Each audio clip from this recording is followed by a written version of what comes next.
Fala pessoal, tudo bem? Sejam muito bem-vindos a mais um episódio de Desobediência Produtiva, o seu podcast que gera insights, provocações e em todas as oportunidades que a gente tem aqui de trazer um entrevistado, o nosso objetivo é tirar você da zona de acomodação para te gerar algumas provocações que você possa colocar em prática no seu dia a dia, no seu trabalho, na sua vida pessoal. É gerar uma luz, de transformação na sua cabeça. Esse é o nosso objetivo aqui, do Desobediência Produtiva. Eu já te peço de cara que se você não segue o nosso canal, por gentileza, ative as notificações, se inscreva no nosso canal, que é muito importante. E mais importante do que isso é, se você de fato gosta do conteúdo que nós produzimos aqui, eu te peço encarecidamente que você compartilhe com outras pessoas. Porque essa é a maneira verdadeira, genuína, orgânica da gente crescer. É com as pessoas que valorizam o conteúdo aqui do Desobediência Produtiva, que é um podcast feito para transformar a sua vida, gerar provocações e a gente aprender um pouquinho. Combinado? Olha só, hoje eu tenho aqui alguém que lançou um livro que promete ser transformador do mercado.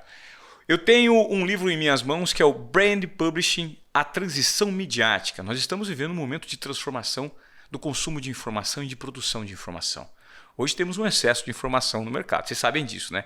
Existem distribuições por todos os lados, digitais, presenciais, online, enfim. São muitas distribuições de comunicação, só que nós trouxemos um especialista que está exatamente lançando esse livro, o Paulo Henrique Ferreira, para falar qual é a importância que as marcas passam a ter a partir de agora, como as produtoras, distribuidoras e curadoras dessa informação que de fato gere transformação para o consumidor final. É isso, Paulo, tudo bem? Seja muito bem-vindo ao nosso podcast. Obrigado, Ivan. Muito bom estar aqui. Parabéns pelo conceito, pelo tema de desobediência produtiva. Acho que é fundamental em momentos de transição. A gente está vivendo momentos de ruptura entre séculos, né? Uhum. E todos nós temos que pensar como ser desobediente em relação a modelos que não existem mais, Claro. Porém produtivos, construindo novos paradigmas, porque a gente tem uma sociedade nova para construir. É uma sociedade que você falou aí da importância das marcas informarem, porque é uma sociedade que quer ser informada, não quer ser mais convencida o tempo todo. Persuadida, né? Persuadida. Ninguém gosta de o tempo todo ser persuadido. Claro, uma propaganda bonita, uma mensagem legal, vale a pena e vai continuar e sempre vai tocar os corações e vai ter momentos adequados. Mas o dia a dia que você falou, todo mundo sendo impactado, a gente está vivendo uma infodemia, é importante que as marcas entrem nesse jogo, dentro do segmento dela, nos territórios dela, para a audiência delas, e ela informe. Ela não seja predatória na comunicação. Não fique convencendo as pessoas, ou enchendo o saco, ou pedindo para preencher um cadastro, ou no telemarketing. Não, informa. Seja um curador, um observatório, como tem um termo em inglês muito legal que chama think tank, né? É um local onde você produz conhecimento sobre aquele tema. Então é pensar mais na audiência e menos nos seus produtos. Se você pensa na audiência, você vai conseguir desdobrar os seus produtos e serviços com a audiência certa e da maneira correta. É um raciocínio lógico interessante porque a venda dos produtos passa a ser consequência do valor gerado pela marca por meio do propósito dela de informar e gerar valor genuíno para o consumidor sem ter nada em troca. Faz sentido? Faz sentido, porque... E eu acho que assim, o sem ter nada em troca, até se a gente for pensar com essa cabeça da desobediência produtiva, é relativo. Porque a partir do momento em que uma marca conquista uma audiência e informa as pessoas, ela já está tendo uma primeira camada de contato com uma audiência importante. De alguma maneira, essa pessoa, mesmo que ainda não compre, não faça um negócio, já é cliente daquela marca. Já começa a confiar naquela marca, porque aquela marca informa. As pessoas precisam ser informadas e não convencidas. Então a marca que tem essa... E eu não digo nem que é generosidade, eu acho que isso é uma oportunidade de negócios, mas é uma obrigação nesse mundo em que as marcas têm que ter propósito. As marcas não podem ser mais predatórias. Você pode ver, marca que faz... Eu trabalho com comunicação, a gente vai falar um pouquinho dessa trajetória, mas você pode notar a marca muito... que quem está assistindo aqui que trabalhe com comunicação, marca que é muito...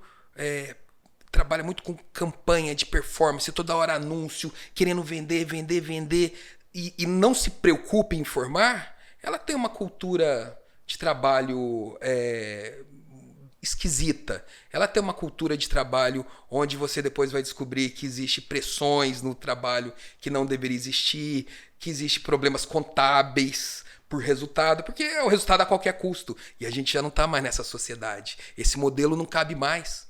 Tem que ser sustentável. E sustentabilidade não tem a ver só com ecologia. Tem a ver com ecologia, tem a ver com diversidade, tem a ver com cultura de trabalho, com saúde mental e com formato de comunicação. Porque como que quer uma empresa que tem um propósito realmente de evoluir o seu setor, os seus consumidores e, lógico, a sociedade, que a empresa está inserida na sociedade, ela vai se abster de informar de maneira correta, de evoluir a percepção das pessoas? Ela não pode fazer isso. E qual que é o nível evolutivo que você imagina que as marcas hoje estão se posicionando nesse sentido no Brasil? Existem muito poucas marcas produzindo um conteúdo de fato genuíno para informar o público e, por consequência, conseguir vender produtos? Esse é um mercado que está começando a escalar, Ivan. Eu acho que assim, a Barões, quando a gente fundou a Barões, eu e 2 sócios fundadores, foi em 2017, era muito mais difícil conversar, porque a Barões chama Barões Digital Publishing. A gente só faz isso. A gente não é uma agência, a gente é mais uma Mediatek, alguma coisa assim, ou uma Martech. Esses nomes ainda estão sendo definidos, né? Mas não somos uma agência que vai fazer coisa de digital, rede social, não. A gente faz plataformas de conteúdo da marca, proprietário, conteúdo informativo, e que a marca, ao longo, ela vai assumir um compromisso com a indústria e com a sociedade. Informar. Então, a gente em 2017 era muito mais difícil falar, porque se confundia muito com conceitos de content marketing, de inbound marketing, aqueles e-mails que chegava, você vai perder essa oportunidade, me dê seu melhor e-mail, aquela coisa que aumentava a ansiedade das pessoas. Não, a gente precisa informar as pessoas. E a gente conseguiu, de 2017 para cá, ter um portfólio que fala por si só, sabe? Marcas como a Endy, Fundação Dom Cabral, MRV, Quinto Andar, o Safra, a Embratel, a Marfrig, a Cochupé, que é a maior cooperativa de café do mundo. Todas essas empresas hoje se comportam como publishers? Todas essas têm hubs de conteúdo, conteúdo editorial, plataformas que são competitivas em seus setores. Elas têm audiência que competem com publishers especializados daquele setor. Me dá um exemplo, de uma empresa que tem a sua plataforma, ou seja, ela tem um ambiente digital construído por ela mesma. Sim. E que ela faz a distribuição da informação que faz sentido para o consumidor final. Eu vou dar 2 exemplos que são bem... 3 exemplos aqui bem interessantes. Um é a Endy, que é uma empresa francesa que atua no Brasil, é uma das maiores empresas do mundo de energia. Líder no Brasil em energia renovável, tem grandes projetos.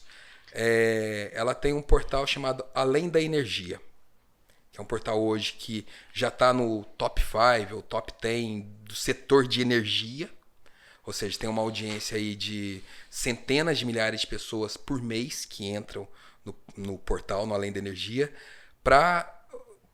com um propósito editorial de falar sobre transição energética. Como que a energia está mudando, como o formato, tanto o consumo quanto a produção. Olha o impacto disso. Energia é a base de tudo. É a base, inclusive, as pessoas esquecem, só lembram da importância da energia quando está acabando a bateria do celular, quando acabou a força. A energia é a base do que a gente está fazendo aqui. É a base da sociedade. Na época do telégrafo, que gerou a televisão, foi a energia, a descoberta da energia que gerou a mídia. Sim. Então, é um debate.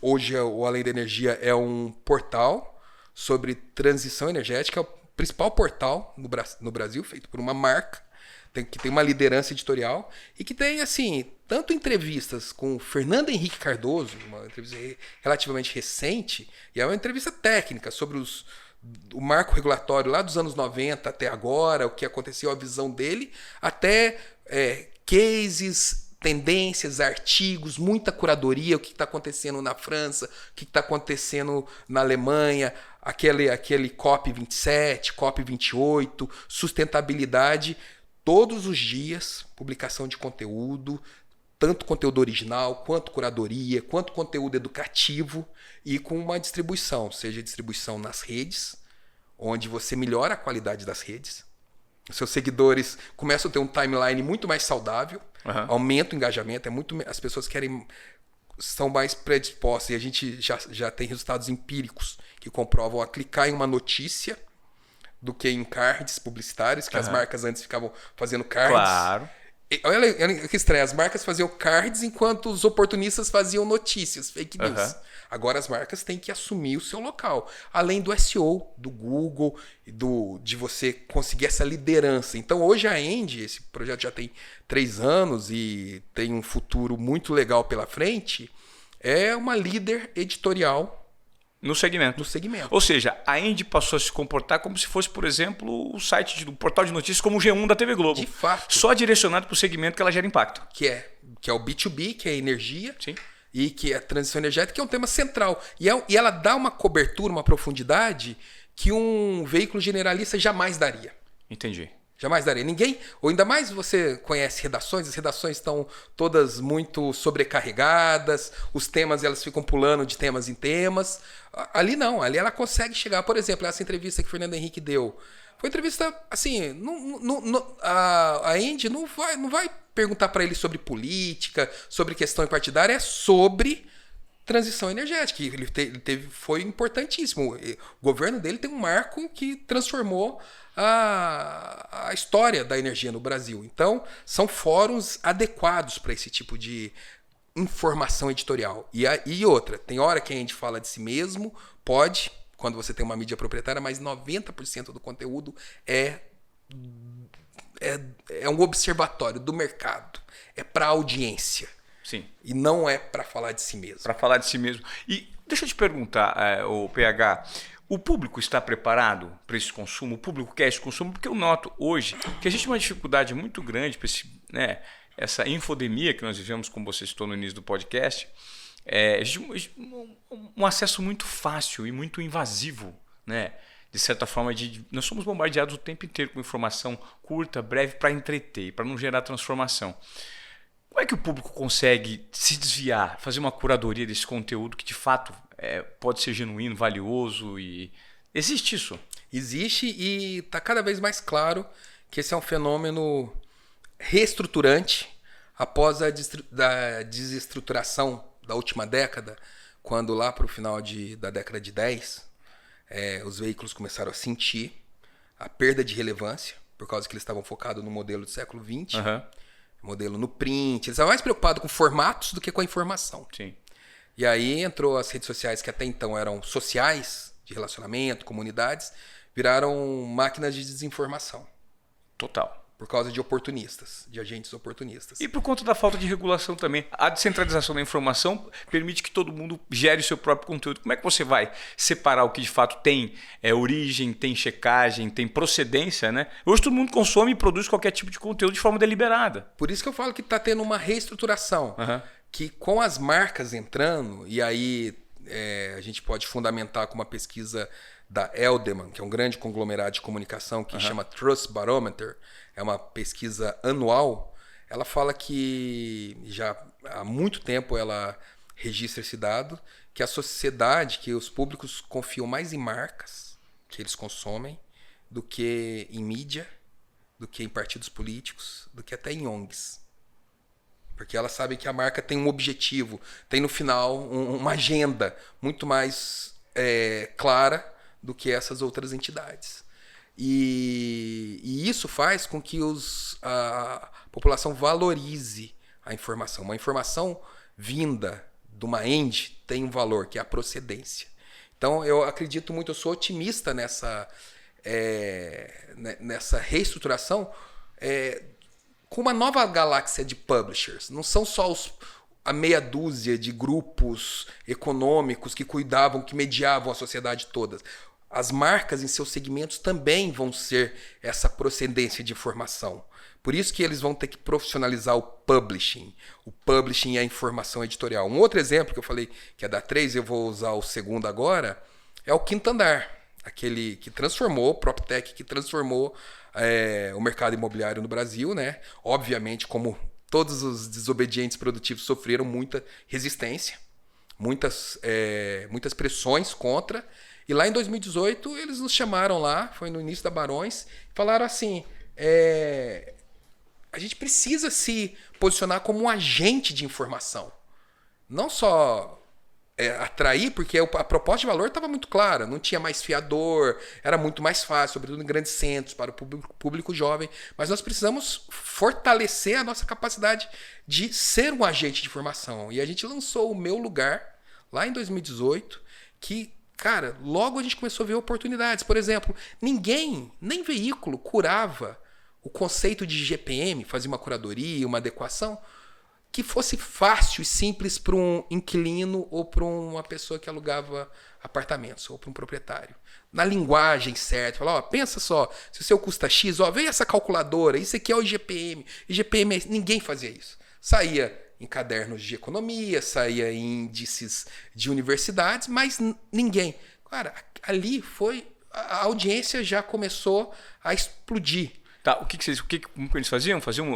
Davam um dado sobre o GPM? Não só o dado, a curadoria, um contexto do que era o GPM. Todos os meses, uma atualização, uma curadoria, uma contextualização sobre o conceito de GPM, qual era aquele impacto no seu contrato. Entendi. Isso era só um aspecto econômico, porque esse portal tinha questões de comportamento, de diversidade, sobre casais, de diversas orientações sexuais, de diversos gostos de decoração, até assim, como mudar com o seu gato. Tinha desde o comportamento até a parte de economia, só que acessível, tanto para o proprietário quanto para o inquilino. Hoje, o Meu Lugar, 5 anos depois, ele é do tamanho de portais de imóveis, de canais de editoria de imóveis de grandes portais. Ou seja, a marca Quinto Andar, ela tem relevância na hora de formar. Ela é uma procedência, procedência muito sólida, sobretudo para quem? Para o público urbano, jovem, que é aquele cara que vinha estudar igual eu, vim lá de Furnas, Minas Gerais, estudar em Campinas, você estava ferrado, você tinha que ter fiador. Quem que ia ser fiador de um estudante? Não ia. Eles resolveram isso. Então, entende o propósito deles e como eles carregaram. E aí, o fato dele dominar tão bem a informação, aquilo mostra que a marca é um observatório e ela consegue transmitir o propósito dela através de informação editorial. Claro que eles fazem propaganda, sim, claro que eles fazem comunicação, que é a paid media. Isso vai continuar. Mas não é aquela informação persuasiva com o único propósito de vender o produto, não, né? Não é. É de informar, educar, formar opinião. Então, aí voltando à sua pergunta, o público não só está preparado, como tem uma camada que já está assim, demandante. Porque quando vem uma informação com procedência, tranquiliza a pessoa que está procurando informações. Eu acho que talvez a principal marca a adotar essa postura lá atrás, e que talvez os resultados dela provem que ela de fato foi completamente disruptiva e o modelo de negócio funciona, foi a Red Bull. A Red Bull não gasta nada em mídia, né? Ela produz o próprio conteúdo, ela gasta dinheiro produzindo os próprios eventos, construindo as próprias linguagens que ela quer para impactar o público, e aí você obviamente vai comprar o Red Bull, porque você sabe que todos os valores do que ela gera estão naquela latinha. O Red Bull está no livro, o case inclusive está no livro. Eu considero que é um estado da arte do brand publishing, porque eles começaram lá quando o fundador, no início dos anos 80, já veio com essa visão, falou, não adianta a gente vai competir com a Coca-Cola? Não, vamos informar. E claro, eles têm um pouquinho de paid media, conceitual, e eles têm um pouquinho dessa questão do paid media, te dá asa e tal, mas o core da comunicação é editorial. Sim. E chega num nível tão avançado que eles não só criam eventos, como eles criam esportes, equipes. E eles não só geram conteúdo, como eles interferem no conteúdo. Total. Vídeo Bragantino na Série A. Então, eu considero que a Red Bull é o grande caso, um modelo assim... É igual, sabe o Barack Obama em oratória? Que é difícil, o Barack Obama é um grande orador, sim, né? Que é uma coisa fora da curva. É o Red Bull no publishing. E eles são, eu não tenho dúvida que... falando aí, não estou dando um dado objetivo, mas aquela coisa do Pareto, 80-20, o maior esforço, 80%, é no editorial, na comunicação editorial e nos desdobramentos, nas imensas oportunidades que isso gera. Porque a Red Bull não começou ontem, foi nos anos 80, sim, e hoje é uma mestre nisso. E agora, de 2017 para cá, e sobretudo depois da pandemia, agora outras marcas, as marcas que eu falo que não é pequeno ou grande. Claro que marca grande, que já está acostumado a investir em TV e já faz investimentos vultuosos e sabe que isso não está funcionando muito, ela tem mais facilidade de ser um publisher com uma grande autoridade e com uma grande audiência. Por exemplo, é o caso da Embratel, que hoje é uma unidade corporativa da Claro, que hoje tem um portal chamado Próximo Nível, que é um baita portal de TI corporativa, que é uma área que tem uma audiência muito qualificada, é uma área muito importante. Transformação digital, inovação. Então, naturalmente, essas marcas elas vão atuar naturalmente como grandes publishers. Mas eu falo que a marca tem que ter autoridade. Pode ser uma marca menor, desde que ela comece a pensar como publisher. Em vez dela simular, eu vou simular uma propaganda dos anos 80. Não. Pensa como publisher. Pensa como você vai informar o seu público. Como que você vai fazer uma diferença na vida através da informação? Como que as pessoas vão adotar sua marca como uma referência de credibilidade e de procedência, de informação séria? Isso não tem preço. Ô PH, e as marcas precisam necessariamente ter um tamanho ou um budget específico, alto, para estabelecer esse novo formato de produção de conteúdo e atuar como publisher no mercado? Porque acredito que muita gente está aqui acompanhando Desobediência Produtiva, é dono do próprio negócio, é um pequeno, médio, um grande empreendedor ou microempreendedor, né? E que atua tem só um canal de distribuição de conteúdo. O que elas precisam fazer? Não, legal. Isso é uma boa pergunta porque, na verdade, é aquilo que a gente falou anteriormente. Claro que as marcas que tinham investimento em mídia paga muito grande, elas vão transferir parte desse investimento para a comunicação editorial. Uhum. Até pelas oportunidades e pelos deveres dela com a sociedade. Só que é uma questão que não tem a ver com tamanho, tem a ver com autoridade, com conhecimento, com expertise técnica, e aí não depende de tamanho. Por isso, quando eu escrevi esse livro, e aí um amigo meu, cliente, falou, pô, você foi generoso, porque tem um capítulo inteiro só de metodologia, que fala da plataforma, primeiro do plano, da plataforma, do conteúdo. Todo mundo fala que o conteúdo é rei, mas a distribuição é a rainha. Interessante. De como medir. Então, se uma pessoa entender a cultura de como pensar como publisher editorial, não pensar como anunciante. O problema é que nas escolas de empreendedorismo, nas escolas até de comunicação, o paradigma ainda é do século XX.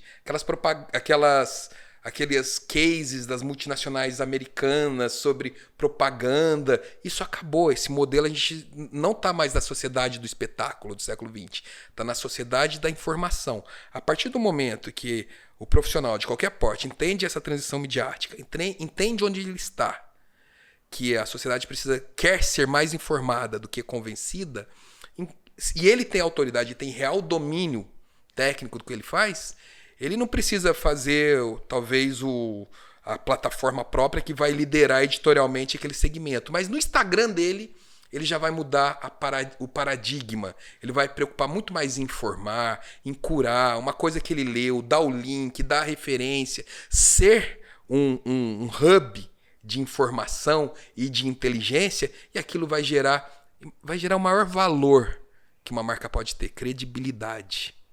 E aí aquilo vai impactar, seja algo regional, local, ou então uma empresa digital de pequeno porte, mas o fato dela estar informando aquele público dela, ela vai gerar valor. Ela vai gerar valor. E ela vai sair da frente de concorrentes porque ela está prestando um serviço. E aí depois, pensando na audiência, pensando no público, e depois os negócios vão vir. Isso está me remetendo um pouquinho, vê se faz sentido para você, uma estratégia usada pelo marketing digital, né? Os produtores de conteúdo digitais teve uma primeira leva muito grande de pessoas que fizeram e fazem muito dinheiro ainda com venda de conteúdo digital, né? No formato de venda de educação mesmo, de informação, cursos online. Uhum. A galera, na fórmula de lançamento, eles dão o que você precisa, eles dão o que você quer, depois eles vendem o que você precisa. Ou seja, é por meio de entregar a informação de forma generosa e gratuita e gerar valor para as pessoas. Opa, gostei de tudo isso. Isso foi de graça? Pô, então eu quero comprar agora. É mais ou menos essa estratégia que o marketing digital adotou?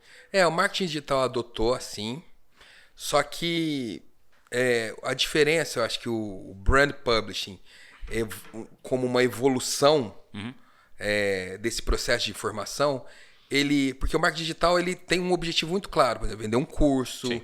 fazer uma conversão ali. Fazer a conversão. O brand publishing vai além disso. Ele não necessariamente vai fazer uma conversão numa jornada. Ele vai conquistar uma audiência relevante. E essa audiência relevante é que ele vai virar uma mídia proprietária. E nessa mídia proprietária ele vai trabalhar diversas ali no fundo de funil, para dizer o termo de marketing digital, ele vai trabalhar diversas campanhas ao longo do tempo. É igual, citei o caso do Quinto Andar. Hoje ele Mas de forma orgânica. De forma orgânica. Sem obrigação de converter. Sim, mas aí ele pode fazer um quiz muito legal, que aí ele vai pegar... Tem uma coisa da LGPD e desse mundo, porque a Lei Geral de Proteção de Dados e a GPDR, que é lá na Europa, ou outros marcos regulatórios ao longo no planeta, favoreceram muito essa dinâmica da privacidade, o que vai ser bom para todos nós. Os nossos dados tendem a ser melhor protegidos com essas leis. E essas leis geraram algumas medidas técnicas das Big Techs, como, por exemplo, a restrição de cookies de terceiros. Lembra que você ia procurar uma geladeira no e-commerce e esse banner ficava te perseguindo? Você tinha comprado a geladeira, o e-commerce estava lá te perseguindo. O resto da vida, E isso é um movimento muito, muito virtuoso. E com isso, a marca vai ter que ter a plataforma dela e com ela informando sempre, ela vai construir uma audiência com dados próprios e você vai poder capturar esses dados com conteúdos interativos também. Desde dados first party data, isso é um termo muito importante, que você tem os seus próprios cookies, que você organiza em clusters, até dados que a pessoa voluntariamente vai te dar. Por exemplo, fazendo um quiz, respondendo, uma calculadora, mas tudo num ambiente de confiança, um ambiente assinado por uma marca. Então, não é inbound marketing, não é aquela coisa da jornada. Ninguém toma uma decisão lendo uma coisa, clicando e comprando. Isso não existia nem na vida real. No shopping as pessoas ficavam andando, comprar um carro, era meses visitando concessionária, um apartamento. Sim. Ninguém faz isso. Na internet não vai fazer. Então, assim, a pessoa... O Google fez um novo gráfico que falou, não existe aquele funil. Existe assim, a pessoa tem um gatilho, começa a pesquisar, eu quero fazer um MBA. Quero ter uma competência. Começa a pesquisar, aí tende até o infinito, assim, fica de exploração e avaliação. Até que ele toma uma decisão. Legal. E esse momento de exploração e avaliação é o momento onde que a marca publisher domina. Porque ali ela vai construir essa audiência.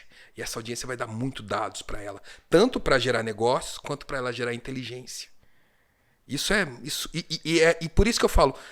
Por isso que eu fiz questão de diferenciar das fórmulas de lançamento, do inbound marketing, porque não necessariamente o seu objetivo é a conversão. O seu objetivo é awareness, autoridade, reputação, desenvolver, esculpir uma audiência competitiva no seu segmento, educar a sociedade, informar, gerar dados e gerar negócios.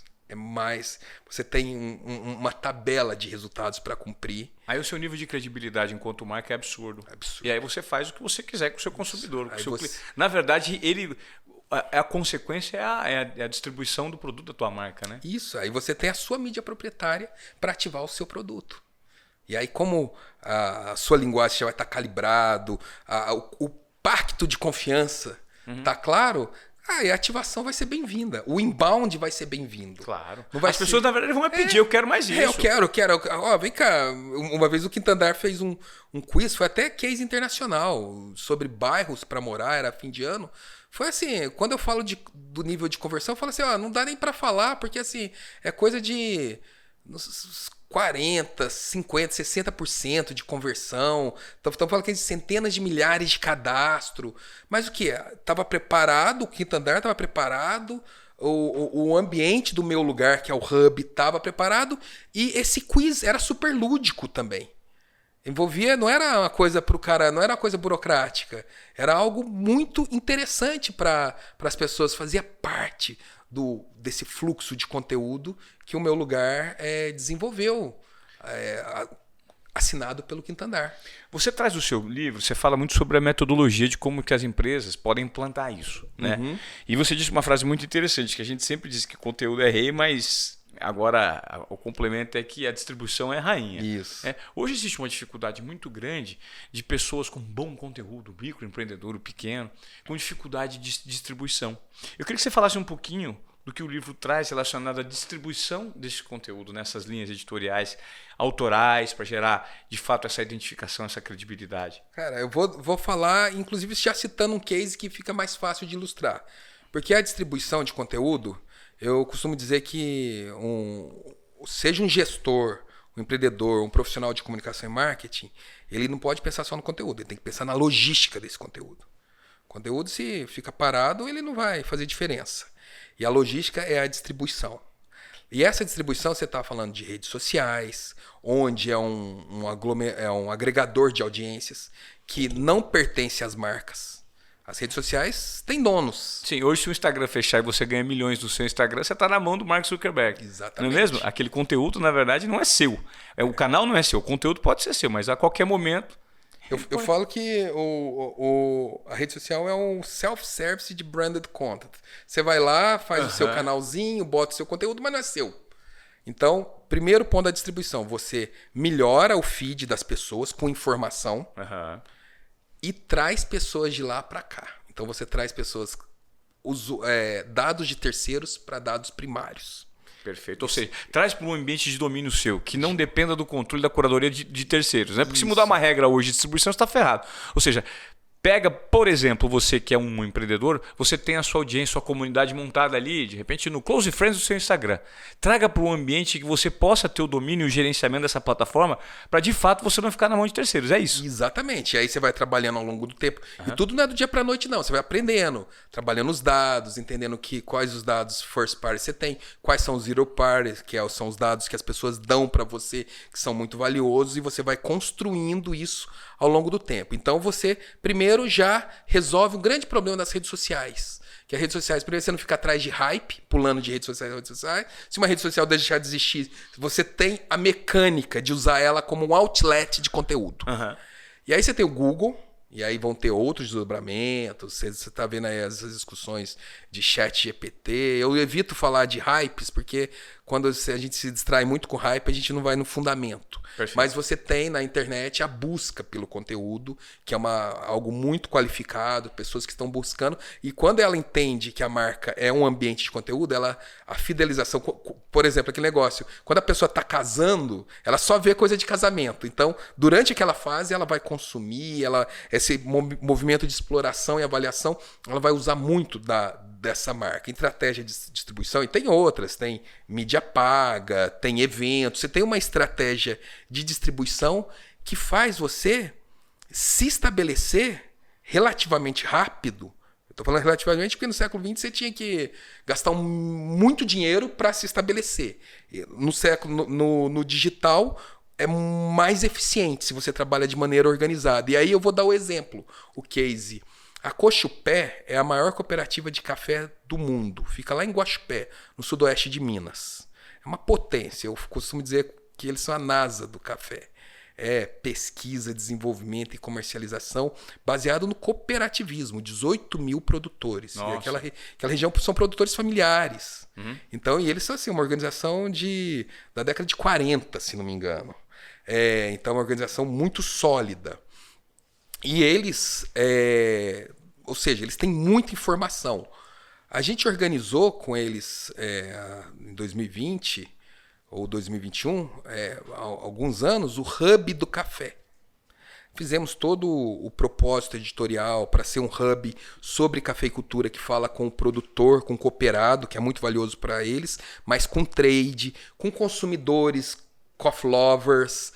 Cara, o Hub do Café, em 3, 4 meses, já tinha 250 mil pessoas por mês. Nossa, apaixonados por café que tinham informação de qualidade por quem fazia o café e quem entendia do assunto. Quem produz, quem tá na ponta, quem exporta, e aí entrevistando profissionais da indústria, agentes aí, presidentes de associações, de confederação, uma área de articulistas brilhante, desde agrônomos, cientistas de faculdades de Viçosa, da Exalc, até líderes e agentes políticos, agentes da iniciativa privada, ou seja, é um hub do café. Ou seja, isso é uma redação digital mesmo. Como se a TV Globo montasse uma redação lá de produção de conteúdo digital.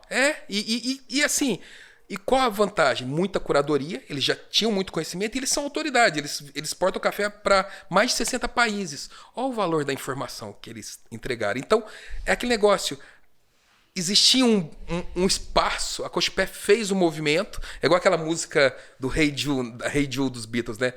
O único movimento que você precisa é no ombro. The only movement you need is on your shoulder. Ela fez isso, ela já era publisher, ela tem a Folha Rural, que é um impresso mensal desde 70, que é super pertinente, até pelo público, mas ela sabe que o público digital a galera que já era menino, agora é quarentona, já está assumindo o negócio dos pais. Claro. Então, até inclusive, hub do café, foi uma discussão, falando, não, vamos modernizar para provocar que o público entenda o conceito de hub, tanto semântico quanto técnico.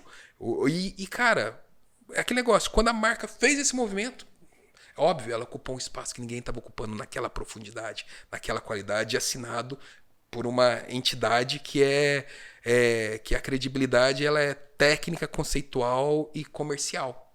Sim. Cara, então por isso que voou. Hoje é líder no trade, para esse público mais qualificado. Não estou falando do B2C, estou falando do B2B, especializado, trade, cooperado e produtor. E com uma vocação de educação. Muito legal, muito legal. Ó, gente, eu estou aqui na minha mão com o Brand Publishing e Transição Midiática. Como a comunicação editorial das marcas vai mudar a sociedade e os negócios e a sua empresa. Aqui você tem nesse livro, como você já me explicou, ele é dividido em 3 blocos, né? O primeiro bloco você fala muito sobre a transição midiática, você explica o momento que a gente está passando. Depois você entra como essa explicação de marcas como publisher, né? E você inclusive tem uma metodologia aqui para que as pessoas consigam explica o passo a passo para que as pessoas consigam implementar isso. Na verdade, entender qual que é o conceito, né? Para desenhar o público que elas querem impactar, gerar valor para esse público para colher as consequências e os resultados depois. E na terceira parte você fala sobre o futuro da comunicação editorial. Jornalismo independente versus marca publisher. A gente estava discutindo um pouquinho sobre jornalismo independente e por mais que eu me formei em jornalismo, né, por mais que a gente aprenda na faculdade que jornalista, a gente tem um estudante jornalista aqui que está com a gente, que é o Jogui, né, o nosso estagiário, que inclusive já fez belas entrevistas aqui no Desobediência Produtiva, a gente tem aquele pensamento, né, não tanto quanto romântico, que existe imparcialidade. Né? E a imparcialidade, se você for analisar ela a fundo mesmo, em algum momento nós estamos sendo parciais, porque somos seres humanos feitos de uma herança cultural, de uma herança baseada nas nossas experiências, nas nossas escolhas, e respondemos muitas vezes por um veículo de comunicação que tem os seus interesses comerciais. Por mais que ele seja um veículo de informação que tem como premissa, eventualmente, transformar por meio dessa informação, ele necessariamente precisa sobreviver financeiramente. Existem marcas patrocinando. Então, quantas vezes eu na TV Globo já não coloquei reportagens no ar na época porque ia contra os interesses da empresa. Isso a gente não podia falar na época, mas hoje eu posso falar. Né? As marcas também têm que ter esse tipo de preocupação? Será que essa informação ela é totalmente imparcial mesmo? Essa é um cerne desse capítulo da discussão, porque, primeiro, a premissa da imparcialidade tem que ser desconstruída. A gente precisa, até para o bem da democracia, que os agentes da sociedade tomem posição, declarem suas posições, para evitar manipulação. Isso é muito interessante que acontece, desculpa te interromper, por exemplo, na indústria midiática americana. Você sabe que uma rede TV é à direita, você sabe que uma rede TV é à esquerda, e isso é declarado. Isso, inclusive, facilita, porque é um certo tipo de posicionamento que faz com que o leitor não tenha dúvidas porque aquela linha editorial está sendo seguida. Faz sentido? Sentido. Isso fortalece o debate democrático, amadurece. Uhum. Então, eu acho que esse ponto que você falou é fundamental, porque e aí abre o espaço para as marcas entrarem. Porque a marca, quando ela entra, primeiro, ela não vai falar de um tema que não é do domínio dela. Aham. E isso deixa para os publishers, vamos dizer assim, horizontais, que vão continuar existindo. Vão ter que se rever seus modelos. Alguns já deixaram de existir. Lembra da editora Abril Original? Sim. Quebrou. Então, assim, alguns mas vão continuar sendo necessários. Mas no vertical, quando a marca tem autoridade técnica e comercial e declara seu conjunto de crenças e valores, se esse conjunto de crenças e valores são íntegros, ela vai poder falar. Uma frase que eu gostei muito do presidente da Fundação Dom Cabral, o Antônio Batista, quando a gente estava fazendo o Seja Relevante, um portal que está muito legal na Fundação Dom Cabral, como uma think tank da educação integrada, não é product out, é audience in. Não é você falar do seu produto, é você prestar um serviço para sua audiência. E aí que a técnica do jornalismo especializado pode ser aplicada na marca integralmente e integramente. Ah, legal, de acordo com esses valores declarados, né, que a marca comunica para a sociedade. Sim, exatamente. E aí a técnica de jornalismo ela é a melhor técnica, porque ela valoriza a objetividade da informação, ela valoriza o conhecimento, ela valoriza questões éticas. Sim. Eu acho que o grande trunfo da faculdade de jornalismo é o curso de ética que a gente tem lá. Sim. É muito legal, é muito importante. Todo curso tinha que ter ética da informação. Uhum. Até para evitar as pessoas passarem vergonha nas redes sociais. Sim. Porque por causa da falta da noção de ética faz com que as pessoas errem muito, né? Total. Então, todos esses critérios de equilíbrio para que você informe e não convença, faz do que o brand publish se aproxima do jornalismo especializado, daquelas publicações verticais. E essa é uma discussão muito legal. Tem grandes jornalistas, tem nesse capítulo visões antagônicas. E aí a conclusão foi que, tudo bem, o jornalismo, vamos dizer assim, com várias vozes, vai ser feito por players independentes. Agora, o jornalismo especializado pode ser feito por marcas, porque não vai falar também só com seus próprios executivos. Vai falar com o Fernando Henrique Cardoso, no caso de energia, vai falar com o presidente de uma agência, vai falar, no caso da Cochupé, com o presidente de uma confederação de café. E aí você vai tornar aquilo uma propriedade, um locus setorial de informação, usando as técnicas do jornalismo. Legal, isso é muito legal. Técnica que você entende bem para você ver do mercado, né? Pegar você... foi o responsável pela transição do Lance, né? Foi. Acho que assim, foi muito legal a minha carreira, porque eu estou muito confortável de estar aqui na Desobediência Produtiva, que eu sempre tive essa postura, porque e não foi algo meio intuitivo, mas notando, quando eu formei em jornalismo em 2000, eu sabia que eu tinha um feeling, eu fiz meu TCC, foi sobre internet e tal, eu tinha um feeling que, puxa, eu não queria trabalhar numa emissora de rádio, numa TV, num jornal, por mais tentador que fosse. Imagina, um jovem formando. Eu comecei a trabalhar na Compera, que era uma startup de conteúdo para celular. Hoje é a Movile, dona do iFood. Eu fui assim, a primeira geração de executivos. Trabalhei com o Fabrício Blois, que hoje é um dos grandes empresários do Brasil. E tinha 20 anos e fizemos muita coisa legal. E aí eu comecei a entender que eu já fui a primeira desobediência. Eu não sou jornalista, eu sou publisher. Comecei a entender que eu era um gestor de plataformas. Porque imagina, na época era SMS, WAP, convênios com operadoras, projetos com publishers. E aí eu fiz o meu mestrado na USP sobre notícias no celular, uma introdução ao tema. É o primeiro mestrado do Brasil. Virou referência, foi na ECA. E aí o Walter me chamou. O Walter era o meu patrão no Lance, o fundador do Lance, que também foi um outro desobediente. Ele saiu do mundo do Dia, dos publishers cariocas e lançou o Lance. Lembra como foi? Sim. Revolucionário? Sim. E aí eu fiquei 7 anos gloriosos lá, cuidando da área digital, Lancenet. A partir de 2010 a gente assumiu a liderança assim, no IVC, era o portal entre jornais, o maior portal. A gente era maior que Globo e Folha em alguns meses no ranking.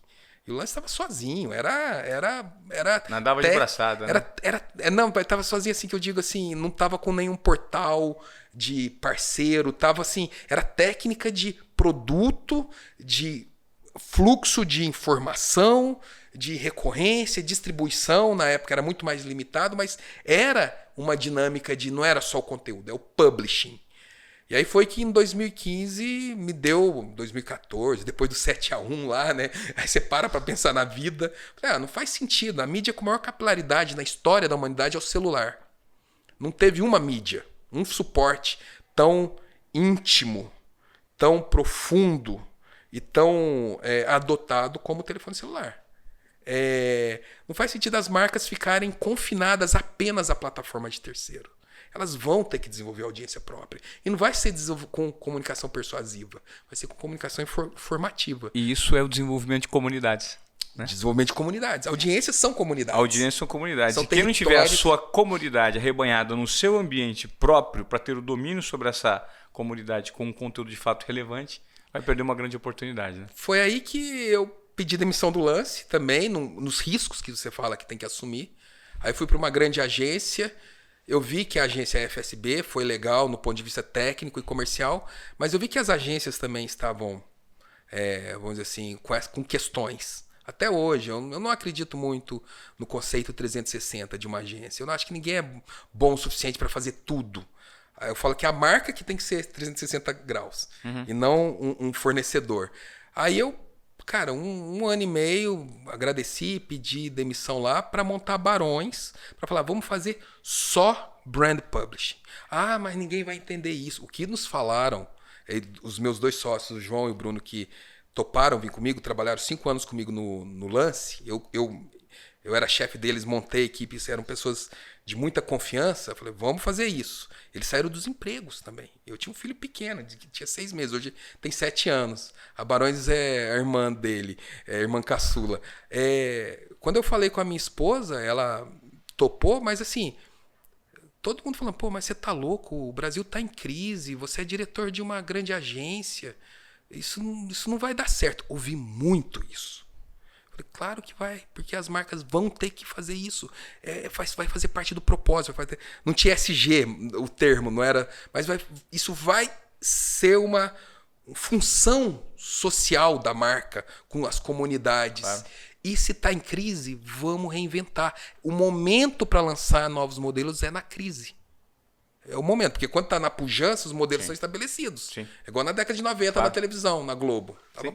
Então, é no momento. Cara, a gente ouviu muito, não vai dar certo, as marcas não vão querer fazer tudo, é muito trabalho, as marcas vão querer só aprovar anúncio. Eu falei, imagina. Elas precisam disso, elas precisam desse caminho. E deu certo. São 6 anos agora, o nosso portfólio fala por si só. E mais importante, a comunicação editorial, acho que é aquilo que me faz levantar todo dia alinhado filosoficamente com o universo, vamos trazer a comunicação editorial para o centro das relações das marcas com a sociedade, que vai melhorar a sociedade. Legal. Vai melhorar a sociedade. E aí isso tem a ver com ética, com a questão de propósito e com a questão da resgatar a origem do conteúdo. Isso para uma sociedade com tanta desinformação, eu falo assim, cara, isso é missão de vida. É missão de vida. Ô Paulo, eu gostaria muito de agradecer a sua presença aqui nos Obediência Produtiva. Eu vou pedir, inclusive, para você deixar os contatos, as redes sociais que as pessoas podem buscar os produtos e serviços que vocês prestam hoje nessa transformação. Porque, de fato, é uma corrente de pensamento e modelo de negócio que vai transformar. Já tem muitas marcas adotando, mas existe um caminho árduo aí que vocês vão ajudar a construir nesse futuro, né? O livro é esse aqui, ó.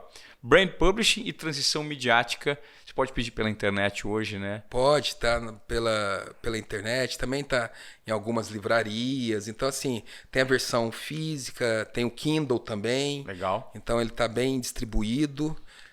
A gente, além do livro, a Barões, além do site dela, barões.com.br, tem um portal, a gente tem o nosso portal de Brand Publishing, chama Brand Publishing Brasil. Desde 2019, a gente fala sobre comunicação editorial e mídia proprietária. Interessante, das marcas. Uma boa base de consulta de informação. Boa, ali. Tem lá assim, muito conteúdo e sempre atualizando. O fato a gente ter lançado lá, a gente era pequeno, a gente era irrelevante. Ter lançado lá atrás um brand publishing foi porque a gente falou, não vamos fazer publicidade ainda e não vamos fazer assessoria de imprensa, vamos começar pelo brand publishing. E isso trouxe marcas, trouxe universidades, trouxe clientes pra gente, abriu portas. E hoje a gente tem assessoria de imprensa, hoje a gente faz paid media, ou seja, nada vai substituir, estamos falando de um rearranjo. Legal. E com um novo protagonismo. E aí Barões está no LinkedIn, eu também, Paulo Henrique Ferreira, Barões me acha no LinkedIn fácil. E eu acho que fica hoje com a mídia digital é muito fácil se conectar. É aquilo que o Google falou. Quando você tem um gatilho, é fácil você explorar e avaliar. Quando a organização tem o seu conteúdo disponível. E a gente é fácil para quem quiser nos encontrar. Legal. Obrigado pela sua entrevista. E se você acompanhou até aqui esse papo incrível com o Paulo Henrique Ferreira no Obediência Produtiva e aprender um pouquinho como focar na linha editorial que gera transformação para o seu consumidor, com o objetivo não só de vender, né? Não é mais persuadir, mas gerar valor para que a consequência seja você criar essa proximidade com o seu cliente, com o seu consumidor e eventualmente ele vai virar cliente. Se ele gosta da sua marca, ele vai te consumir invariavelmente. Obrigado pela sua entrevista e eu quero que você indique esse conteúdo para alguém. Porque aqui no Desobediência Produtiva a gente tem um crescimento de audiência orgânico que depende muito do seu engajamento. Então eu te peço encarecidamente para você compartilhar esse conteúdo para gerar transformações, insights e mais provocações num público que a gente tenta amplificar por meio dessa fala aqui. Tá certo? Obrigado mais uma vez. Até a próxima. Valeu, Paulo.